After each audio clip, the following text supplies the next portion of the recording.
Hi, I'm Christina Heidick with PTO Answers, and today I'm super excited to be talking with you about how to run non-sucky PTO meetings that are virtual.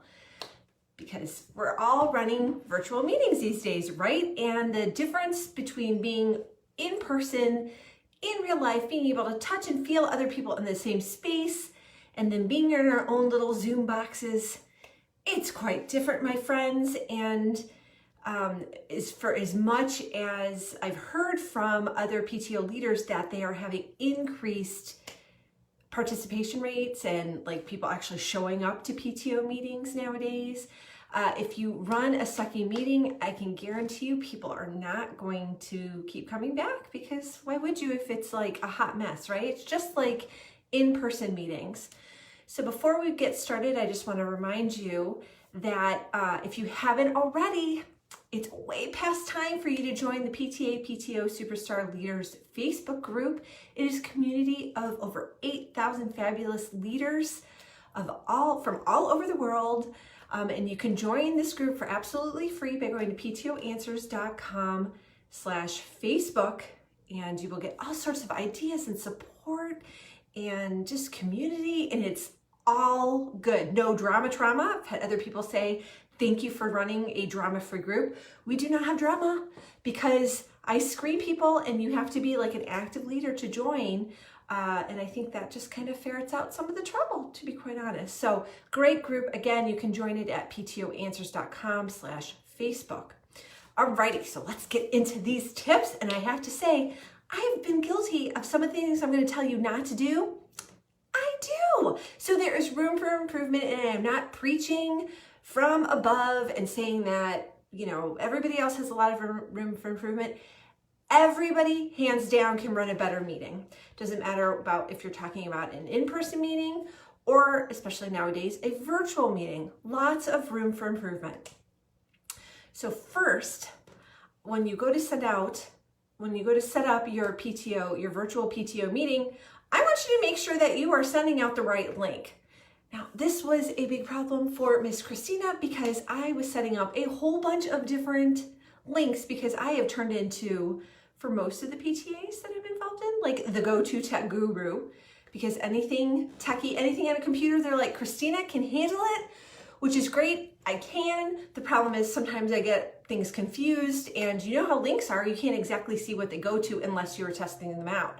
So before you even go to like send out the link to everybody to invite them to the meeting, I want you to test it to make sure that it actually works and that it's not sending, like, make sure it's to the right date and time. I think what I did last month was I forgot to update the link, so it sent people to an old meeting room, and it causes problems. And I know that you know what I'm talking about. The big pain about virtual meetings is that you have to wait for everybody to get on. And some people will text other people and go, I cannot get on. Am I in the right place? I don't see people. So there's a whole level of tech barriers that we have to get past. And so I just want to encourage you, it'll keep getting better if you keep practicing and implement some of the tips I'm going to share with you today. So number one, make sure that you are sending out the right link. Make sure that you're sending out the right link early, especially if you are relying on social media to get your word out.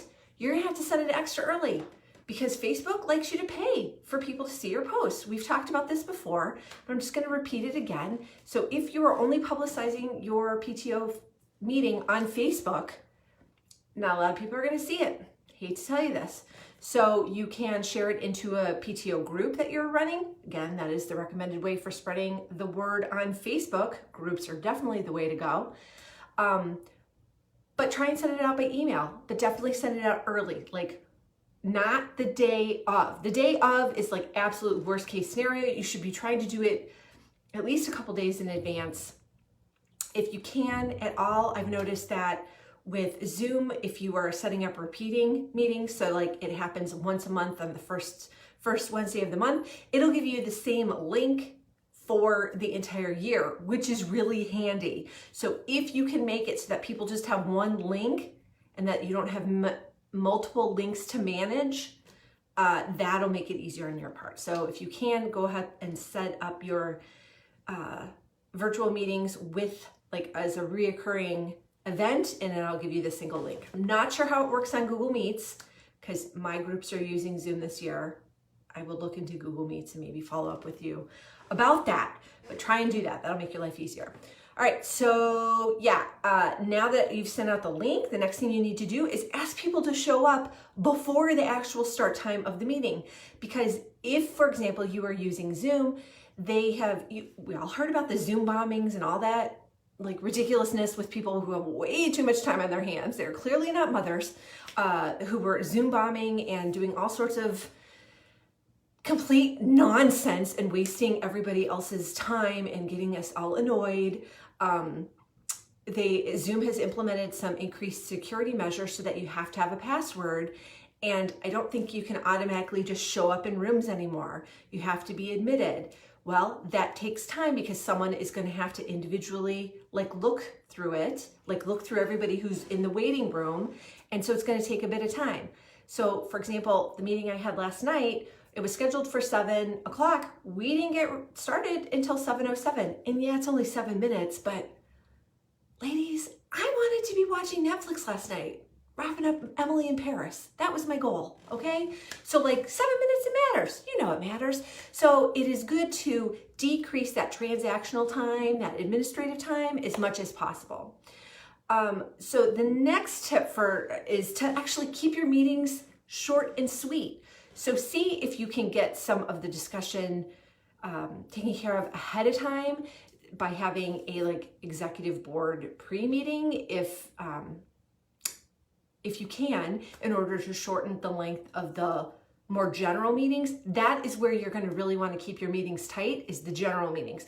The executive boards, typically, those are where your buddies are. You want to see people. And so if you have the executive board meetings before the general meetings, you can get some of that chit chat, catching up, showing off new babies who were born, etc., taken care of. And so it will really tighten up your general membership meeting, which will make it more likely that people will come back because they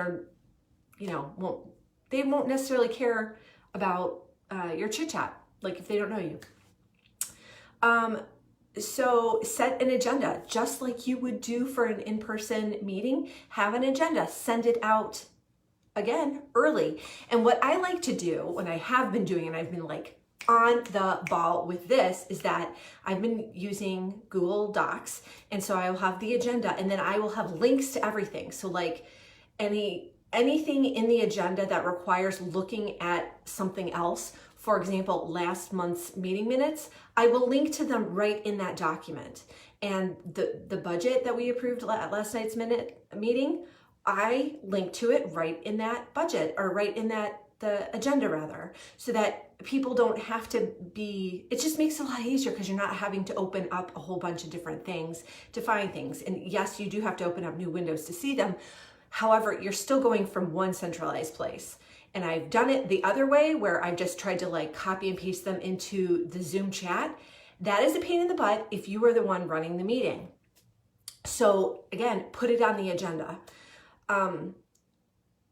So keep chit chat in general meetings to a minimum, because other people who don't know you aren't going to think you're cute.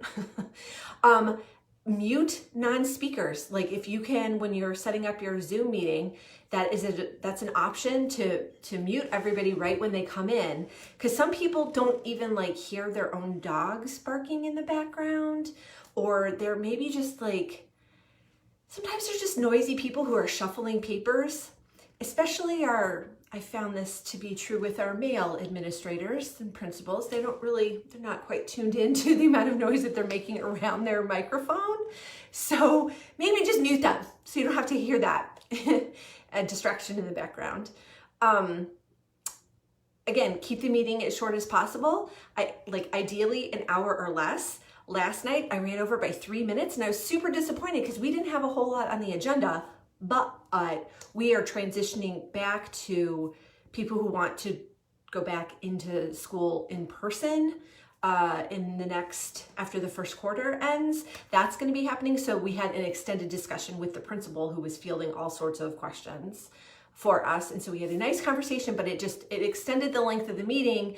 And at the end of the night, I was like, crap, I really wanted to have a shorter meeting because, again, Netflix was calling. Non-PTO stuff. All right, so with the, I should have mentioned with including the documents that need to be reviewed during the meeting, in addition to linking to them in the agenda, also send them out ahead of time. So really how you can make this happen is just by sending the meeting agenda out way in advance. So last night what I did was, right when I got finished with the meeting, I just actually copied the agenda, like made a copy of it in Google Docs and then just updated it. And I was like, whew, I have 95% of this bad boy all set up for the November meeting. And that made me really happy. So it's nice to get that done in advance. And what I did was, we don't have a recording secretary, so I was also the minute taker last night at our meeting, even though I was also president, or am also president. And so I just typed those guys up and then just linked to it right in that same document. So it was good to get it done out of the way. So I guess that's a separate tip, is to prep in advance as much as you can, because it will take you a lot less time if you're doing it when you already have things top of mind. So like the minutes took me, even though it was an hour-long meeting, it took me about 5 minutes to type everything up because it was really fresh in my mind. I understood what my scratchy chicken scratch notes meant and got it all typed up. And I'm really glad to get that off of my plate. I went in to see my husband after the meeting was done and I was like, I am rocking it. I got all this done. And I'm so happy to have one less thing that didn't even get a chance to make it onto my PTO to-do list. So you too can feel like a superstar when you get it taken care of. And another tip I have is, if you're really unfamiliar with how the mechanics of meetings work, as far as how you should be bringing things up for a vote, and do you need a second, and how strictly you need to follow Robert's Rules of Order, I suggest you get a copy of my How to Run Meetings for PTOs and PTAs. I have linked to it in the video description, so go ahead and snag it. It is $6, very affordable for everybody. People really love that guide. And actually, I was just looking at some reviews that people have left about it, and really, I was like, wow, they do love this. I should talk about this more, because people really like it and brings up different things in different ways. So I'm trying to think, there was something else I wanted to share. Oh, yes. If at all possible, make it so that the person who set up the Zoom account is not your president. So I made that mistake. I actually set up the Zoom meetings for all PTAs in my district who wanted to use the Zoom account. I set all of those up, so technically I would have to be at every single meeting. So, which sounded like a great idea at the time, but then the more I thought about it, I was like, I don't need that much PTA in my life. So, the other reason you want to delegate that task to somebody else is because the person who is running the meeting should not also simultaneously have her attention split for letting people in. So like, for example, last night, I'm busy talking about whatever, I forget where we were in the meeting. We were like first 15 minutes of the meeting, and all of a sudden I see someone is waiting to be let into the meeting. And if I had had a designated person who was just in charge of the Zoom side of things, it would have gone a lot, like much more smoothly. And she didn't say anything about how long she'd been sitting there, and I hope it wasn't for too long, but I actually didn't know because I was busy running the meeting. So if you at all can like split up the work that's involved, it will help you greatly.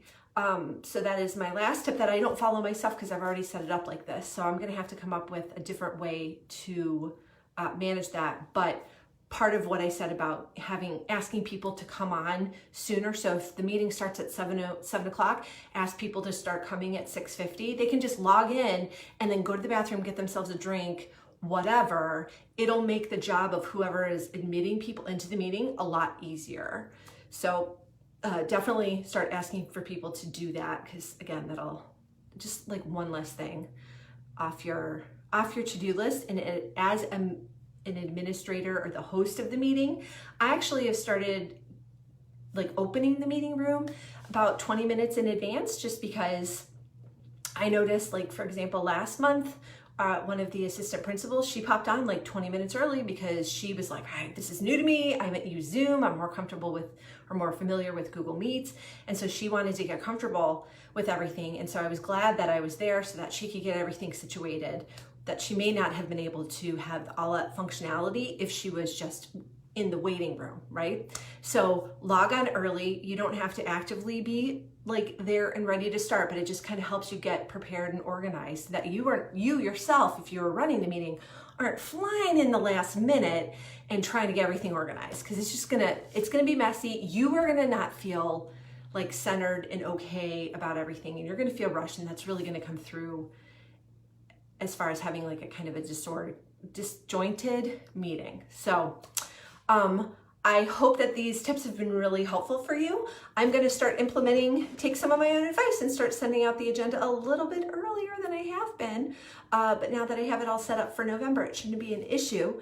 So again, 2 resources to help you along with this are the members of the PTA PTO Superstar Leader group. You can join for free by going to ptoanswers.com/Facebook. And the other thing is to grab a copy of the How to Run Meetings for PTA and PTO Leaders. It's a really good guide. I wrote it myself.